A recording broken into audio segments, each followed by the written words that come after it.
there, it's Tracy here from the Papercraft studio. Thank you for joining me today. Today I'm going to show you how to make my lovely garden simple fun fold card. So it really is simple, but it just makes that little bit of difference, I think, than just a regular card front. So let me show you the supplies you need to make.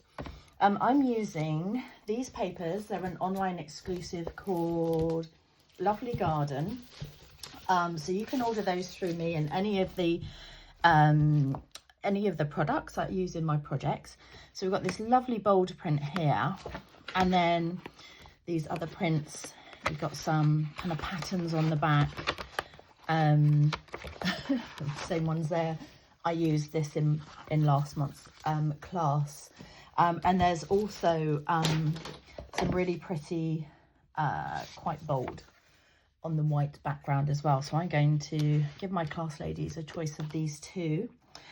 This is also in the set.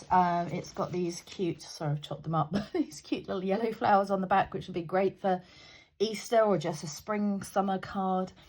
Right, what else? So we've got a punch, and this is in the January to April catalogue. So this ends this month. So anything you want in here, I would get. We do have a retiring list coming out soon, and some things may carry over, but they may not, and they may sell out. So this is the set here we're using, Bright Borders. I wanted to use it because I haven't used it yet. We're using this little one here, but these are all really cute, and they coordinate perfectly with the point label punch. Okay, anything else? It's a really simple card actually. Oh, some Melon Mambo cardstock, and this is an online exclusive embossing folder called Plaster Painting, and it's really cute. Just gives a little bit of detail there without it being, you know, something specific. So a piece of thick basic white cardstock, and this measures 5 3/4 inches by 8 1/4. Just gonna move the card over here for a second. You need some Melon Mambo layers. This one measures 5 1/2 inches by 2 5/8, and then you need 2 pieces, also Melon Mambo, which measure 1 inch by 5 1/2. You need a piece of designer series paper that measures 5 1/4 inches by 2 3/8, and another little piece which measures 3/4 inch by 5 1/4. What was I saying? 5 1/4. That's a really weird way to say it. And you just need some scrap paper for stamping on as well. Okay, so this stamp incidentally is from the set here from all of us. There's quite nice ones on here. I've also stamped another one I'm going to take with me to class. Happy birthday. This is from the TV. I think it's called Tune In. From the annual catalogue. And then also I've got Have a Lovely Day, and that was from the Little Duck set. So just giving people a choice really of what they want to stamp. Okay, so let's go ahead and start putting this together.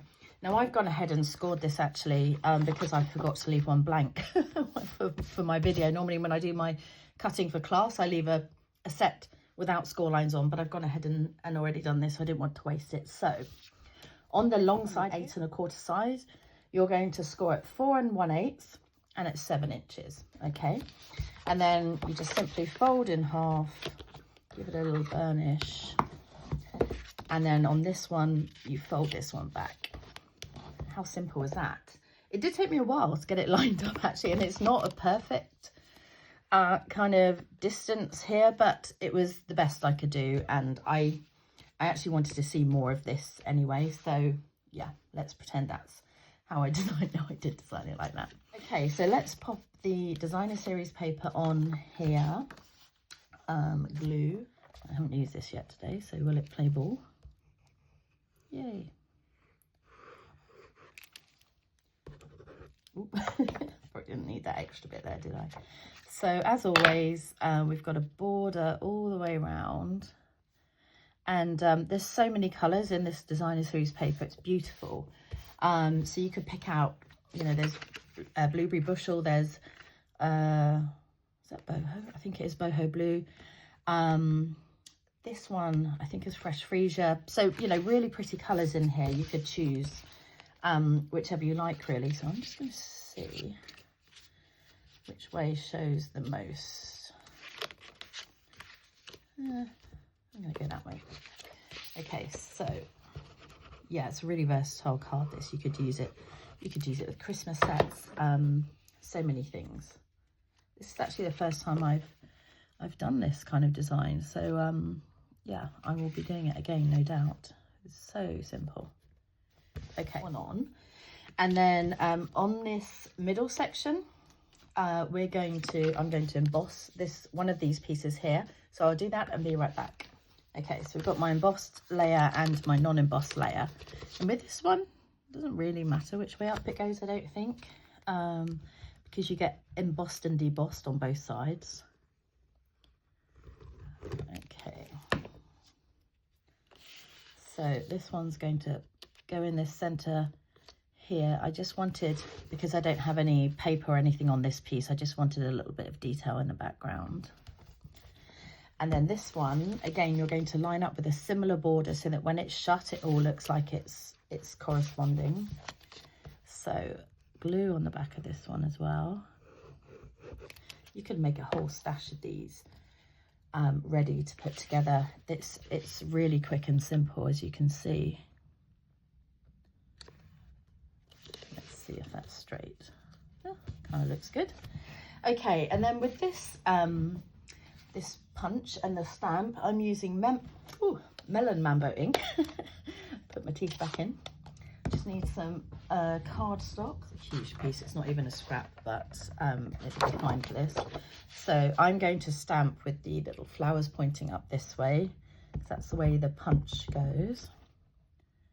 And it's quite dark Melon Mambo. When you first stamp it out, it will kind of lighten up a little bit, but it is quite a dark pink. Sorry, just looking for my glue lid so it doesn't dry out. And then, as always, just slide in so you can see upside down on the punch and just line up. Gosh, that was quite close to the bottom. I'm going to lose a bit of my point there.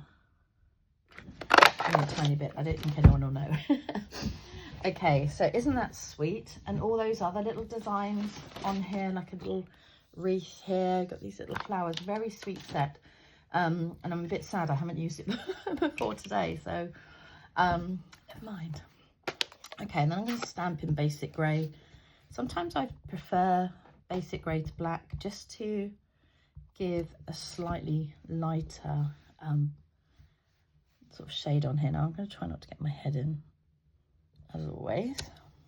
Oh, that's very sweet. Look at that, fits really well. Okay, and then, oh, this ribbon I'm using is also an online exclusive. I tried to look up the name, and it's just called White 1/4 inch ribbon, which, you know, is a basic name, but that's what it is.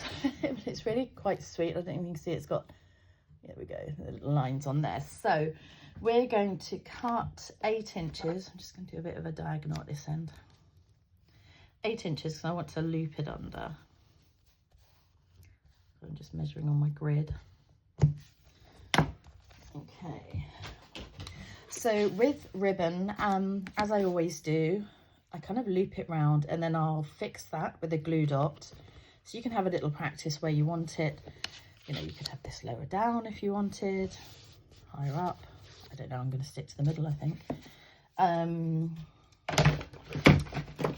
Oops, sorry, crashing around. So I'll just take a glue dot here, loop it over, and this just pins it in place while I'm fiddling around with the rest of it. So I'm going to just check how much I want showing there. Looks about right. So just peel that back and pop the glue dot on there. Sometimes it sticks through the ribbon already to stick to the card, but just pop another one on the back now just to secure it onto the card. Do an angle this time, see how that looks. Maybe. So I'm gonna go like that, and then where did I put my label? Okay, and then just a trio of dimensionals down the back here. So from the point to the point. You can stamp on this one the other way. I mean, not with, yeah, you could have it that way, but I just, for this card, I wanted it to be wider, sorry, taller than it was wide. So you can choose which way. Okay, and then we're just going to pop this roughly in the middle over the top. Oh, I haven't stuck our little piece over here. I thought it was looking a bit different. I love this little yellow flower on here as well. They're such happy, bright papers. I really wanted to showcase them because, you know, not everyone sees the online exclusive. So I would really recommend checking them out if you haven't had a look. There's some of my favourite things on there. Beautiful. Okay, so, and to finish off, some good old rhinestones. You can choose different sizes. I happen to have a one size left on here, so I'm just going to pop these on. And, ooh. Oh, so pretty. And there you have it. Very simple, lovely garden, simple fun fold card. I hope you enjoy making it. Take care. See you soon. Bye.